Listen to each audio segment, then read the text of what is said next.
ƙa'idoji da ladubban yin magani. A'udhu billahi minash shaitanir rajim. Bismillahir rahmanir rahim wa salatu wassalamu ala rasulillah. Bayaninmu na yau za mu yi shi ne akan ƙa'idoji da kuma ladubban yin magani. Allah subhanahu wa ta'ala ya halicci duniya sannan ya yi komai na cikinta. Sannan ya yi sandararrun halittu da masu motsi.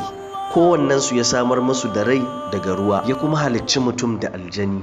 Ya kuma yi su mace da namiji. Ya aiko mana manzo da littafi domin ya koya mana ilimin sanin Allah da bautarsa. Hakan ne yasa komai za mu yi sai da Allah subhanahu wa ta'ala ya tsara mana yadda za mu yi shi. Ba mu zama kamar dabbobi ba. Allah mun gode maka da ka yi mu mutane masu hankali kuma musulmai. Alhamdulillah. Ka'idoji da ladubban yin magani guda 10 ne. Na farko, idan Allah subhanahu wa ta'ala ya jarrabe ka ko ya jarrabe ki da cuta, to ana so ka mai da komai zuwa ga Allah domin shi kaɗai ne zai yaye maka. Na biyu, kada majinyaci ko mai damuwa ya yanke tsammanin samun waraka a wajen Allah, wato karya karaya da samun nasara. Na uku, kada a sa kokonto wajen yin magani, kuma addu'ar da ake yi ya zama an karfafa tsammani. Na hudu, idan an dace kada a ce ba don maganin ko don malam wane ba, da ban warke ba, kada a yi haka. Na biyar, idan an dace daga Allah ne, in ma ba a dace ba to daga Allah ne. Na shida, haƙuri da jarrabawar da Allah ya ɗora maka ko ya ɗora miki, to in ma baka yi haƙurin ba ko kuma in baki haƙurin ba to ya zaki ko kuma ya zaka yi. Na bakwai,